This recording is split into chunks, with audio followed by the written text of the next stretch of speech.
Let's take a look at some negative reviews of Until Dawn, shall we? What is this game? Is a little funny jump scare teenage horror for dumb puppies? Is it should be a horror game? A story is boring. Characters are dumb. There is no tension in gameplay except for not scary jump scares and a lot of not funny humor and just too many stupid QTEs. If you like a lot of press buttons events and you are the American teenager, then maybe it is game for you. Okay, so that's like saying if you watch an American movie, you're not interested in it, which American movies and movies about American teenagers do generally stick out as pretty popular. It's just setting expectations. So I'm not sure why somebody went into this game without expecting the humor of and the campiness of an American teenage horror trope type of game. Also, I feel like there's a lot of people who say, oh, I hate jump scares, but I don't really know what else they're expecting from the horror genre. There's tension that can be built up, and I think they do a good job of this, but I know a lot of people disagree. I mean, jump scares are the kind of like easy, cheap way of doing it, but it's also one of the cliche. This whole game is about cliches, so I feel like they kind of missed the point. Controls are pretty decent, and it obviously sounded good enough to buy and try out. There are definite problems. It starts out really nicely, it has a good creep factor, and as you go through the story, it actually has really good development. Sadly, although you can decide who lives and dies, the main premise is only differed slightly, incrementally, unlike Heavy Rain. That said, while this game boasts and how your choices greatly influence the outcome of the story, they don't. Okay, so I might not read this whole thing. We're gonna read a little bit more, but I want to stop there to say, it seems like this person expects a lot of choices that affect the entire game, but in the marketing of Until Dawn, it's supposed to be about choices that affect the characters. Hold on. Okay, so I looked it up, and it's decide their fate. So it's not about change everything in the game, change the entire ending. They say it as decide their fate for the characters. So I think a lot of people misread this and were misexpecting what they wanted from this game, which, you know, you kind of have to pay attention to the marketing of the game. If you're going to then review it based on your expectations, you should have expectations that were set by the actual marketing. It's interesting that this person has that opinion. I think it's fair that people could get a misread on what it's supposed to be about, even though they marketed it that way, but it's clearly an unfair review if you're saying, I expected this because I misread it, you know? This is where it gets really interesting. Your influence is very minimal, and Emily always lives regardless. Emily does not always live. I've killed her multiple times. Each character has a different cycle of when they can survive and not, and every character that you play can be saved and killed. The mysterious stranger can't be saved. He must die every time. It's only the playable characters, and all of them can live or die, sort of. There's one caveat to that, and it's not Emily. And that one is kind of live or die. It just depends on how you look at it. One for sure is a death, so I think that it still, you know, counts more or less, but it's just interesting to see. Clearly, they didn't have a full read on the game. It's just, why would you write a review when you're not for sure about something and stating it as a fact? This is not a game. It's a 5-hour-long cutscene with point-and-click mechanics. The developers blew their budget on graphics and semi-famous actors and never bothered to include any actual gameplay. At best, it's an interactive movie advertised as a game where your choices matter. They don't. It ends the exact same way in the exact same location every time, despite one of the developers lying, saying there's 1,000 variations to the ending. Now, that last sentence is fair if somebody said that. There's not thousands of variations. There's like 200 and something. So that would be, I can't disagree with that if someone actually said that. But the rest of it I can absolutely disagree with, because while it is point and click mechanics for the most part, there is actual shooting. You have to do it. And I would dare to say that that shooting is better than some AAA titles where it's actual action adventure. This is meant to be kind of point and click. Just throwing that out there, because it does have some difficulty to it to aim when you're in a mode of panic and you weren't expecting it, and it's like all of a sudden. They have good moments like that, and on top of that, they have some of the most intriguing mechanics that have ever been made in a game, in my opinion. And I wish they did more, and I think other people probably find it just not that cool, where you have to hold the controller. I wish they did this in the Quarry 2, and they didn't. They made it simpler, but you actually have to hold the controller still for it not to kill a character, which is pretty wild. If you're playing, I'm standing up right now. If you're playing standing up, you might have a bad time. You're not balanced on a pillow or a table or something. That adds a level of intrigue, and it's definitely not point and click there. And you can swipe for, I think, some of the functionality. I think there is a gameplay mechanic for swiping on the touchpad, and I do wish there were more games that implemented that, because I think it's a pretty neat feature that adds a bit of immersion. Both of those do. I think they kind of missed the mark on this review entirely, and your choices do matter. You can save or kill every single character, so I don't know what more that they want, but clearly they just misread exactly what this game is, and they are completely wrong about this review. I don't know. Okay, so this one's interesting because there's an actual critic review that is negative, which you don't see every day. A lot of the really big popular games only have positive reviews. There's something to be said about that because yes, most of the games that have those really positive reviews likely deserve it because there's something where they've done a lot of really cool stuff, and to reflect negatively on that when it's clearly done some innovative things seems odd compared to games that actually deserve negative reviews. But it's cool to see them when they actually have like an objective analysis related to them, and you can tell that they thought it out and they were comparing it to the industry, and they were like, hey, they messed up in so many ways that I think objectively this is a bad game. I find those intriguing, but this is not that. So this one is interesting. They said something nice about the visuals, and they go, but visuals are not enough to pull the game from the depths of despair it so eagerly hopes to convey to the player. Despite the butterfly effects premise,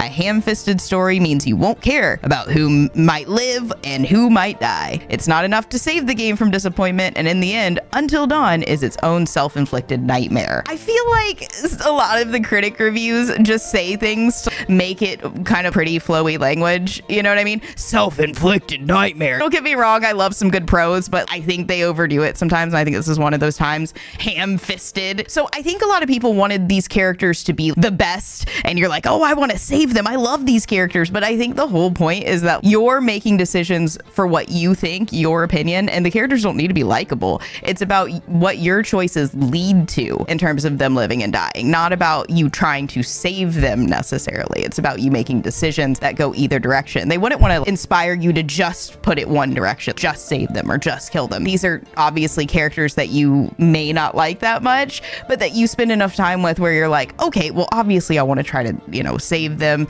unless that you don't, in which case that's the point. It's supposed to, affect people differently and have different decisions.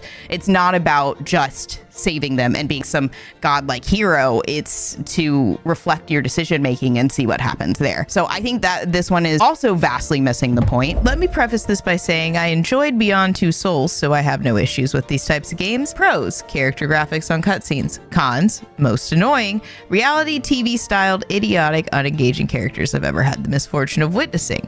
Therefore, zero care what happens to them. It's as boring as watching paint dry. The story is virtually non-existent. The scares got me twice. The rest were so lame you could see them coming all from a mile away. Numbing again, so poorly written, it makes you numb to play it. Overall, I can see how this would appeal to the 15 to 18-year-old demographic, but that's about it. Lame. So basically this guy's like, I'm too cool for the scares, so it's for kids. The story is virtually non-existent is cute because the entire game really is a story that you were playing and making the decisions for. So I'm lost on this one. At least they were, I don't have anything good to say about this one. Actually, no, I take it back. I like that they started with, I've played a similar game, because that is valid. Are they annoying or are they boring? Because it can't be both. Until Dawn, an overly cynical review. I'm sure nothing will go wrong here. Spoiler-free TLDR, decent narrative game with inconsistent controls that take too long to get spooky.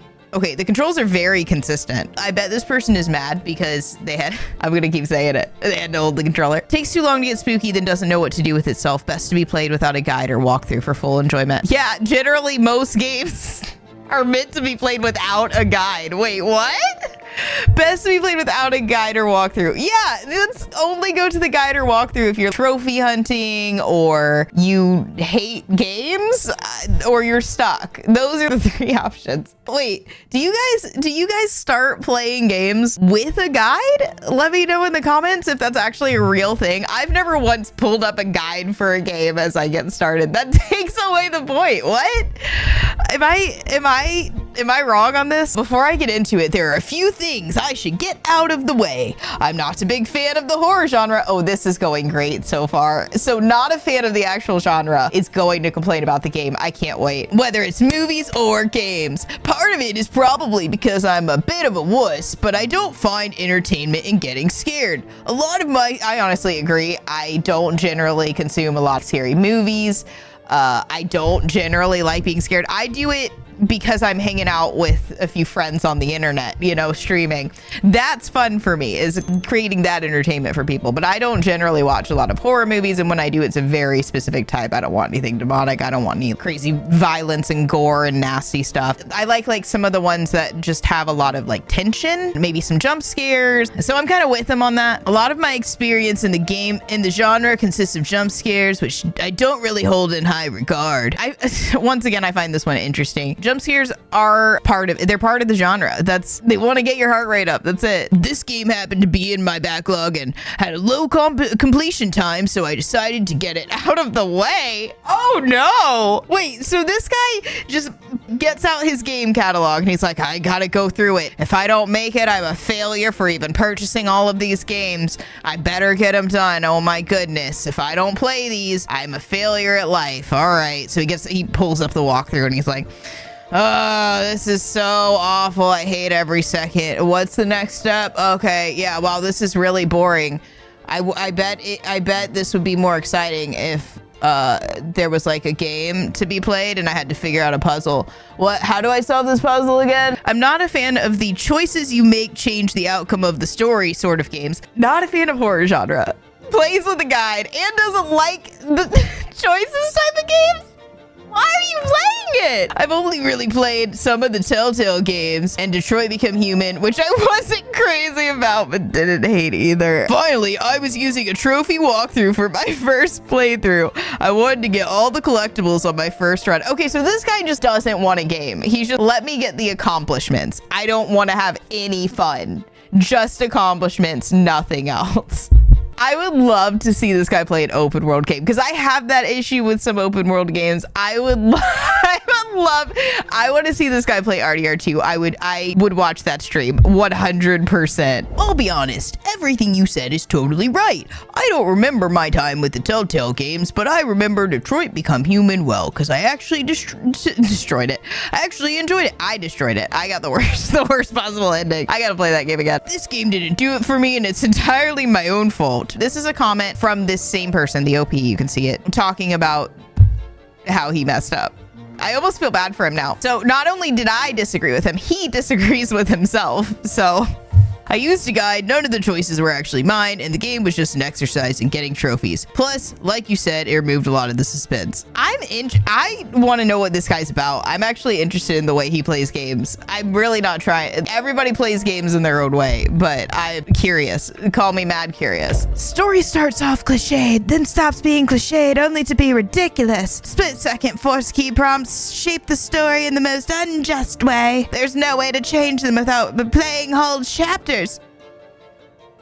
You know what I'm gonna say, don't you? Get good. Listen, it's the whole point. The whole point of the game is that you have to live with your decisions and your mistakes. That's the point. It's not a starty over thing. And trust me, I've had that same intuition where I'm like, no, I want to go back. That's the replayability, or you just have to suck it up. It's like life. Some people play for escapism, but this game is it's gonna get you. Player doesn't get to see the consequences of their choices. They still get to see the consequences of their button pressing skills. Whoever still thinks this is a good idea to shape a story needs to be fired, and locked camera is terrible.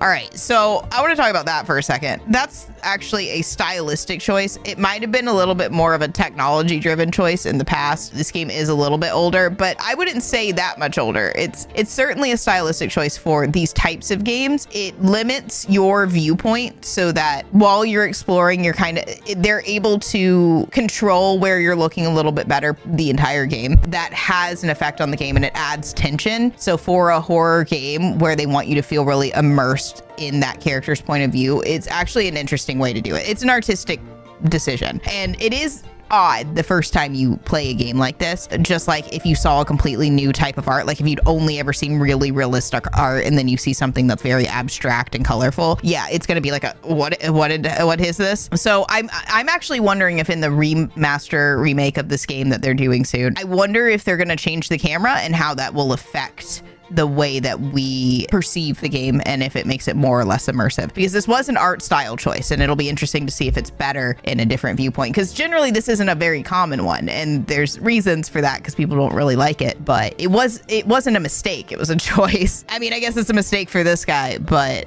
I don't think that they understand what the purpose of it was, and it was to rack up tension a little bit. So I wonder if they'll add something in the remaster remake that adds tension, since they will no longer have, if they decide to go that route, if they decide to go with a different point of view and camera view, I wonder if they'll add something that shifts things and allows them to still point you in the direction that they want you to see, because that was part of it as well. 80% of the time you were expected to move a character looking at them 10 meters away, blah, blah, blah. 1 hour into the game, I had an unfavorable impression that this would basically consist in guiding a bunch of idiots through bad decisions. I mean, it's supposed to be making decisions for a bunch of silly people. Yeah, that's the campy, that's what this is. Everyone seemed unlikable and everything's so predictable. I mean, it was supposed to be, this is a comfy game for me, at least. It's one of those games that I played when I was actually in a bad headspace the first time I played this, and I enjoyed every second. And I don't know, there was something about it that it just feels, it's almost a cozy horror, if that can be a thing. I would say if there's a cozy part of the horror genre,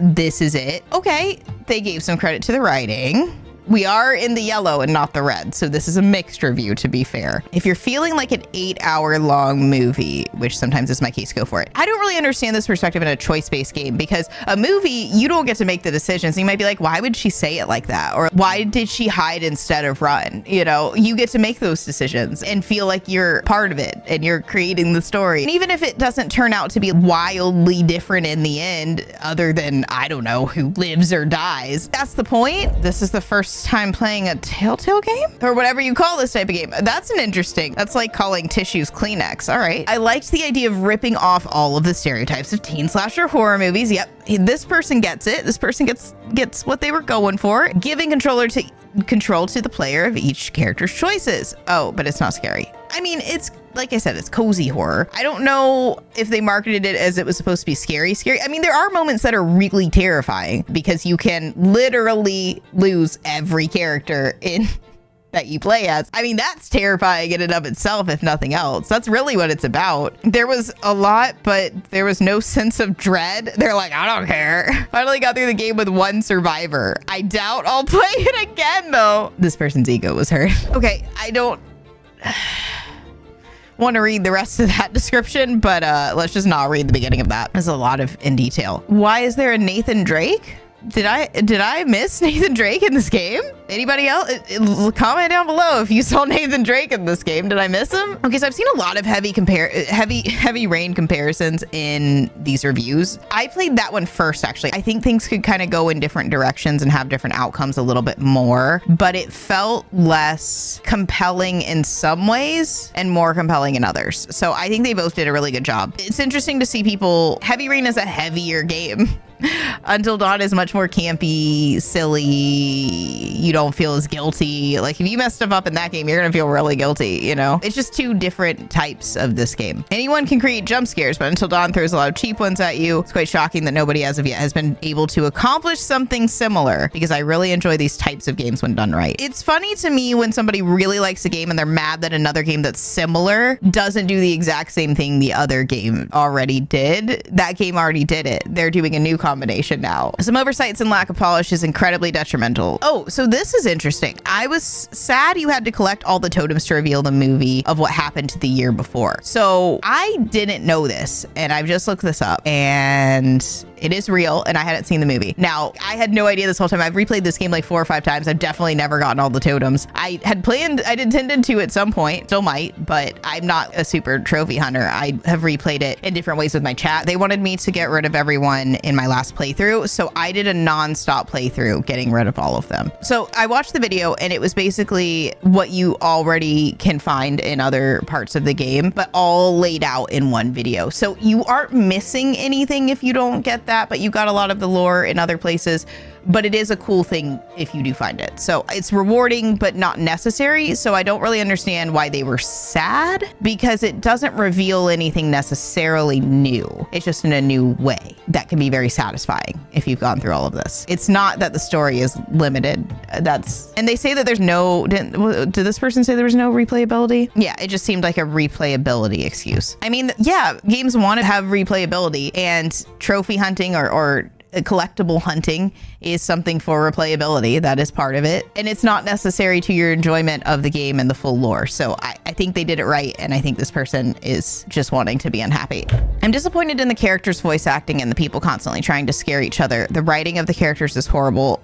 Corny, forced conversations that people don't have. That's part of it, though. It's supposed to be kind of silly. I hate the word cringe. I don't know what else to call it, but it's just that silly, over-the-top dialogue that is very over-dramatic and you can kind of laugh at. It's not about the stories being believable. It's supposed to be fun. They got there. They all showed up separately, alone in the dark at 11 p.m. Way too late to enjoy the day. Immediately, everyone goes separate ways, and it seems they hate each other. I mean, they do. I feel like they weren't paying attention to the story. The one needy hot girl back to the bad writing. Wait, what? Has to take a bath right away. I mean, I would want to get warm too. I don't think they understood what this was about. This is just a fun time. You don't take it so seriously. There are times to analyze a story heavily. This is not one of them. And I'm big into analyzing stories. This is one where you just want to, this is about the tone. You're trying to have a good time with this one, even though it's just a one-night event. So you risk your life to start the hot water heater. Now the guy whose sister died wants to do a Ouija board. Why? Okay, so doesn't like any of the circumstances they set up, but it's supposed to be a bunch of silly circumstances, tropey on purpose, campy on purpose. There's never been a time where that has been done, where you get to make all of the character dialogue decisions and potentially save or not save all of them. This is a new experience in and of itself, even if these are tropey, campy things, because we've never had it in this way before. I don't know why they're upset by this. This is pretty straightforward. Yet they liked the creativity, even though they basically described that they didn't like. You know what? I feel like they didn't call it tropey, actually. They didn't call it tropey. They just thought it was weird set of circumstances. So maybe they don't watch horror, and I don't either, but I still know that this is just part of it. Until Dawn is not a game. It is a terrible movie. Once again, you were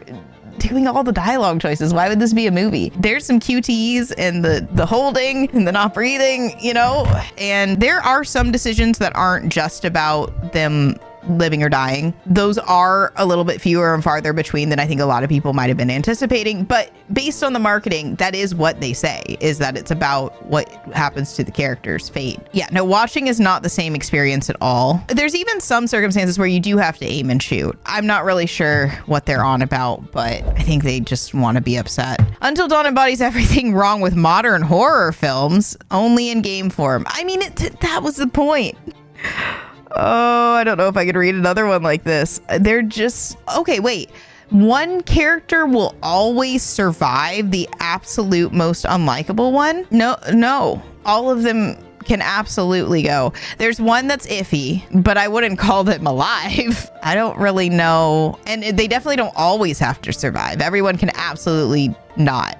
I did it last time. I know this for a fact. I've done it with my own 2 thumbs. I don't know what to tell them, but imagine posting a review without checking your claims first. Sometimes, yeah, we might send out a post really quickly, but imagine going all the way to a site to review a game and writing out an essay, but not fact checking yourself. It's a mediocre game. I was excited to check it out because it was new. There was no tension in the first hour of the game. When the action really started, I was already bored. It was easy to see where it's going. If you're interested in playing it, do what I do and rent it from Redbox when you have a coupon code. Oh, the good old days. Imagine renting a game from Redbox with a coupon code. Wow. We're in history. Sorry, we're in the future. They're in history now. Just finished Until Dawn, and here's my review. We all know this game is not as gamey as you might want it to be. It's more like an interactive movie, and I will judge it as it is. Like I would Walking Dead and Game of Thrones. Okay, this is not thematically or tonally like Walking Dead or Game of Thrones. So why don't we use examples that make sense if we're going to?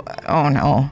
This is probably going to go well, isn't it? Characters are bland stereotypes. Yeah, they're supposed to be stereotypical pseudo-witty dialogue. It's supposed to be silly and fun. What? Do people hate fun? I would love to see one of these people who are like, the dialogue's terrible. I would love to see what their version of witty dialogue is, because it's not like the writers were going for witty dialogue, but I'd love to see someone who claims that they know what witty dialogue is try to make witty dialogue just for my own mad curious's sake, if you will. I just finished Until Dawn, and I feel like this game should have been a slam dunk. For those who don't know, it's a horror game that plays like Telltale or Quantic Dreams, story-driven, core of the... Okay, we don't need to read all that. Although there are moments where I was really digging this game, it has 2 major flaws. The first half drags on. The first half is that weird... How many games you get to relive some of your teenage trauma? Everybody had such tunnel vision with what they wanted. For instance, the couple that was like, okay, we're gonna go off into the snowy woods very dangerously at night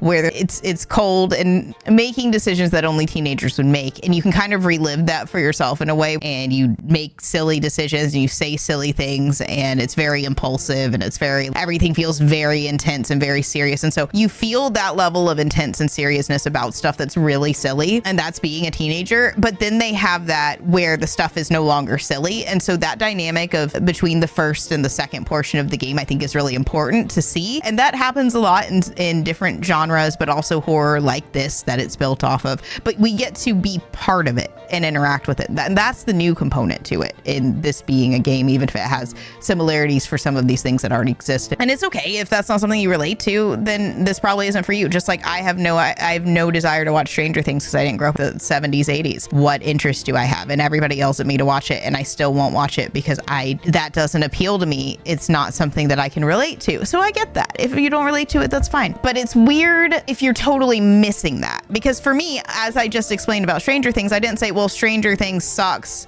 so I'm not going to watch it. I said, Stranger Things is not something that I personally can relate to the nostalgia factor of, and I can tell it's built on nostalgia, so it might not be the show for me. And everybody says it still is, and I'm like, but it's magic monster stuff with that. And they're like, excuse me? And I'm like, and kids riding on bikes and mopey adults. I don't know. None of it sounds fun to me. That's okay. That's my opinion. But I also see that other people like it for all of these other reasons, and those are also valid. So I'm not going to say, oh, well, having nostalgia in the 70s and 80s is bad. That's not... It just doesn't make sense. I don't like any of the characters. For a game like this to succeed, you need to care about wanting them to survive, which is so interesting because I think they missed the whole point, which is not to save them, but to make your decisions that either save or don't. If you just wanted to save them that badly, that would define the way you're making decisions. The fact that you don't like all of them all that much means that you're going to make more honest decisions for what feels right for you in the moment, rather than, well, I've got to make the decision that will save this character. Instead, you're saying, no, this character's annoying me. Yeah, I'm going to hit him in the face, which is, don't do that in real life, but you can in the game live that out if that's your want. And that might have detrimental consequences. It's cool to see those play out in different ways because you can't usually do that in a movie. You just have to let it happen, but you get to decide in these. Spoilers. There's one thing I hate about the game. It's the story. And with a game like Until Dawn, that bad. The game was promoted as a game where a group of friends are stalked by a serial killer, but the game is not like that at all. The killer is their friend playing a prank and doesn't kill anyone. The really villains are generic supernatural monsters. If the game was just promoted as such, I wouldn't be so angry. Did they want the marketing team to just give them the entire plot beforehand so that they knew what the plot would be and there would be no surprises? They should maybe team up with the guy who plays with the walkthroughs. Well, your goal is to finish the game with as many people alive as possible. That's not the goal. Okay, how many people have misread this? That's not, I mean, that can be your goal, but the goal is just to play and see who survived by your decisions. If you want to make that your goal, sure. But I can't read any more reviews like this. I would love to see more people actually break down what they don't like about the game that isn't just, I had expectations for the game and it was different than I expected, but the marketing didn't tell them something differently. I feel like it's a lot of misunderstandings in most of these reviews where they were expecting something that they made up in their own head and then it wasn't that, so they were upset, or they just don't like this kind of game, or they didn't like the tone. I think a lot of these people just probably would never really be happy because gamers like to be unhappy. I think it might be part of the community. I don't know. Let me know what you think. Do you like games? Do you like complaining about games? That might be the real key here. Let me know in the comments below. Like and subscribe, or I'll find all of your comments and I will disagree with them. So I will definitely see you in the next one.